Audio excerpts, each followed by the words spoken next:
এই রকমই আর একদিনের একটি ঘটনা। উদ্বোধনে এক ভক্ত শ্রীমাকে প্রণাম করিতে গিয়া তাহার পায়ের বুড়ো আঙুলের উপর এমন জোরে মাথা ঠকিয়া দেন যে ব্যথা পাইয়া মা উহ করিয়া ওঠেন।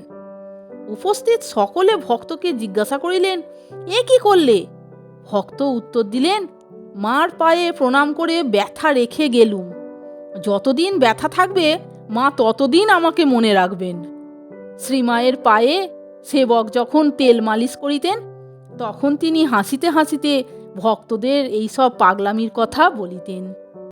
একবার একটি মেয়ে শ্রীমায়ের নিকট হইতে বিদায় লইবার সময় তাহার পায়ের বুড়ো আঙুল কামড়াইয়া ধরে। মা চিৎকার করিয়া বলিলেন, ও মা, এ কি ভক্তি গো! পেন নাম করবি কর, তা না আবার আঙুল কামড়ে ধরেছে। সেই মেয়েটি কহিল, মনে রাখবেন বলে। মা কহিলেন, মনে রাখবার এমন উপায় তো কখনো দেখিনি। কোনো কোনো ভক্ত মায়ের পা ধরিয়া বলিতেন, মা আপনি বলুন, অন্তত আমার মরবার সময় আপনি আমায় দেখা দেবেন। মা বলিতেন, আচ্ছা ঠাকুরকে বলবো, তিনি যেন দর্শন দেন। ভক্ত তবুও ছাড়িতেন না। শেষ পর্যন্ত উপায়ান্ত না দেখিয়া মা বলিতেন, আচ্ছা বাবা তাই হবে।